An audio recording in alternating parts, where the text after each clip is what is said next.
essa filmografia do Marquez sobre a América Latina é uma filmografia particularmente desconhecida na obra dele. Acho que o grande interesse dele pela América Latina começa a partir da Revolução Cubana, a Revolução Cubana de 59, o caráter socialista da Revolução Cubana decretado em 61, e o Marquez, no final de 1960, ele vai para Cuba a convite do ICAIC, que é o Instituto Cubano de Arte e Indústrias Cinematográficos, né? Que vale dizer que o ICAIC foi a primeira instituição cultural criada após a Revolução, então isso mostra bem o peso que o cinema tinha em Cuba, na Cuba revolucionária, e o Marquez é um dos vários cineastas que vai ser convidado por esse instituto para ir para Cuba ajudar um pouco a aparelhar esse ICAIC, preparar um pouco os cineastas cubanos, né, que muitos deles eram bastante inexperientes para produzir, e também, ao mesmo tempo, né, o Marquez tem o interesse de ir para Cuba para fazer um filme sobre o processo político que o país vivia, que a ilha vivia, né, e a partir dessa experiência ele vai fazer então um filme que chama Cuba-Si, que é um filme de 61.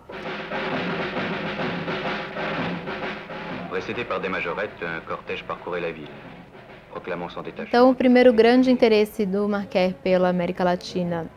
passa por Cuba, por esse contato com o ICAIC, né? Ele fez esse filme Cuba-Si, que é um filme bastante entusiasta da Revolução Cubana, né? Um filme, não é exatamente um filme de propaganda, né? Porque ele tem um olhar bastante pessoal, bastante lírico sobre esse processo, mas é um filme que a gente pode considerar uma espécie de uma homenagem à Revolução Cubana, feita pelo Marquez.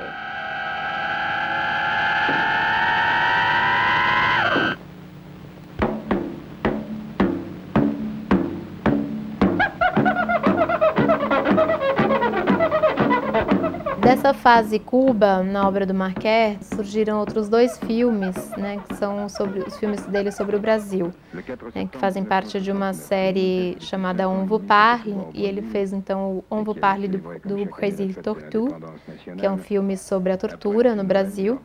e o On vous parle do Brésil, Carlos Marighella, um filme sobre o Marighella. Esses dois filmes ele fez com material enviado por Cuba, para a França, né? O único registro que eu consegui comprovar da visita dele em Cuba foi essa visita de 61, embora eu tenha achado durante a pesquisa algumas referências que ele pode ter voltado a ele em 68, mas os filmes sobre o Brasil e esse segundo filme sobre Cuba, Batalha dos 10 Milhões, ele fez a partir de material de arquivo enviado pelo ICAIC para ele, né? E esses filmes do Brasil, eles podem ser vistos também nessa filmografia cubana, porque eles apontam para um claro interesse de Cuba no espraiamento da luta armada na América Latina, né? Um espraiamento, essa estratégia cubana tem muito a ver também com a recepção desses exilados brasileiros na ilha, né? E uma expectativa que Cuba tinha de treinar esses exilados brasileiros nessa lógica da guerrilha, né? E os filmes do Marquez, eles apontam um pouco para esse apoio da luta armada cubana, né, ou esse apoio cubano para a luta armada no Brasil como uma forma de resistência à ditadura. Eu les digo a ustedes, compañeros, compañeros de tantos años, pero los digo con calma, con absoluta tranquilidad. Yo no tengo pasta de apóstol, ni tengo pata de Mesías. No tengo condiciones de mártir. Soy un luchador social que cumple una tarea, la tarea que el pueblo me ha dado. Em 1970, o que a gente tem é a chegada do Allende na presidência chilena por meio de uma eleição, né, da vitória eleitoral, a partir de uma grande aliança de esquerda, né, que é a chamada Unidade Popular, que envolveu, entre outros partidos, o Partido Comunista e o Partido Socialista chileno, né. Essa chegada da Unidade Popular ao poder, em 70, vai gerar um novo interesse da intelectualidade europeia pela América Latina, não mais por esse viés simbólico da guerrilha, mas muito mais por uma estratégia que era considerada talvez até mais palpável pelos europeus, no sentido de que ela poderia ter uma validade também na Europa, né, essa estratégia da Unidade Popular pela via eleitoral, né, de se chegar ao poder pela via eleitoral a partir de uma grande aliança foi vista na Europa como uma espécie até de confirmação de que certas estratégias que estavam sendo adotadas pelos partidos europeus na época de esquerda poderiam ser viabilizadas, né? E nesse contexto, então, o Marquer ele vai acompanhar esse novo interesse da intelectualidade europeia pela América Latina a partir do Chile.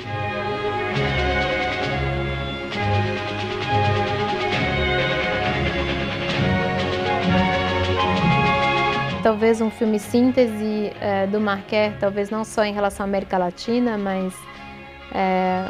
um filme, acho que talvez mais importante do Marquer, ou um dos mais importantes, eu diria, é O Fundo do Ar é Vermelho, que é um filme de 77 que ele procura fazer uma espécie de um balanço das esquerdas, né, e dos processos políticos de esquerda dos últimos 10 anos. É um filme que depois ele vai fazer outras versões, né, mudando um pouco, tem uma versão até dos anos 90, que ele muda um pouco o final, mas a primeira versão, que é essa de 77, busca fazer um pouco um balanço que vem de 67, sobretudo até 77, pensando nesse surgimento de uma nova esquerda na Europa, pensando um pouco esse contexto pós-maio de 68, né, e a América Latina aparece também bastante nesse filme, né, uma revisão da Revolução Cubana, né, da guerrilha, sobretudo. É um filme que ele mostra como o enfraquecimento da guerrilha é também acompanhado de uma espécie de uma apropriação simbólica dessa guerrilha, em que ela passa a ser cada vez mais símbolo e cada vez menos uma via política efetiva, né? E o Chile, para você ter uma ideia, ocupa um espaço tão importante nesse filme, né? Um filme que é dividido em 2 grandes blocos, cada bloco com 2 partes. Uma das partes chama Do Chile ao que de fato, né? Ou seja, que ele está mostrando um pouco, a partir dessa experiência chilena, ao que vamos. E eu diria que ele também é um filme chave e sintético da obra do Marquer sobre a América Latina, no sentido que ele também reapropria-se de imagens que ele mesmo havia feito ou que ele mesmo havia utilizado em outras produções, repensando a própria obra, que é um filme que trata tanto da Revolução Cubana como da Unidade Popular Chilena, do golpe, mas também, enfim, ele vai usar, por exemplo, imagens que ele gravou na Bolívia, né? Porque acho que é também importante remarcar que o Marquer tem projetos com outros países da América Latina, não apenas com o Chile e com Cuba, mas o Fundo do Ar é Vermelho ele incorpora também uma reflexão sobre outros países da América Latina, próprio México, Venezuela, Bolívia, né, que estão ali, aparecem também nesse filme.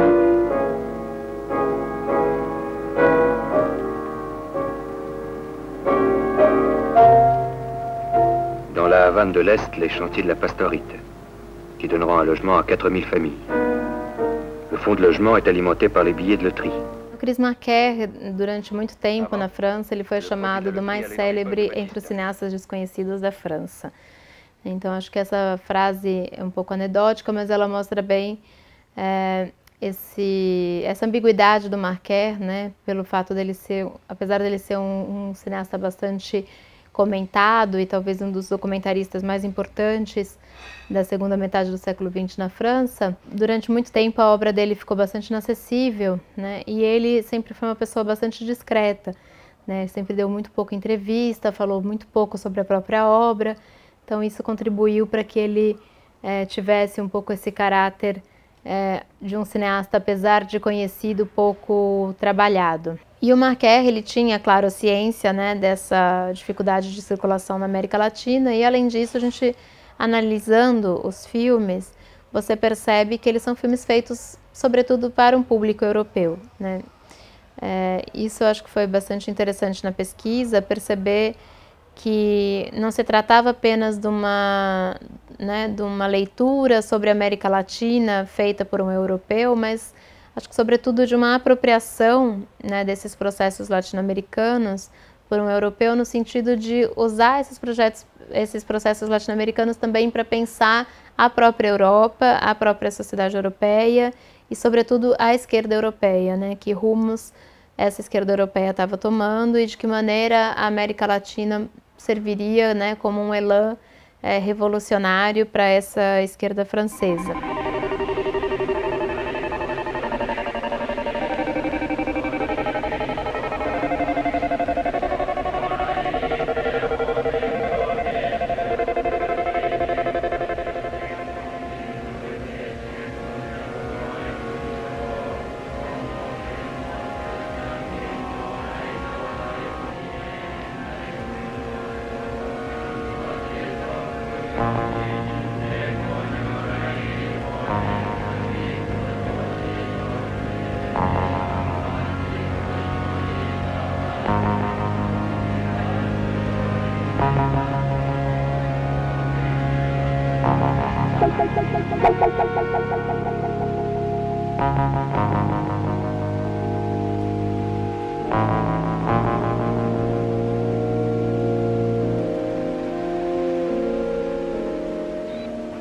Certains prétendent que Pierre Auvernais a été tué alors qu'il ne menaçait absolument pas le responsable administratif et que celui-ci a tiré sans avoir été préalablement attaqué.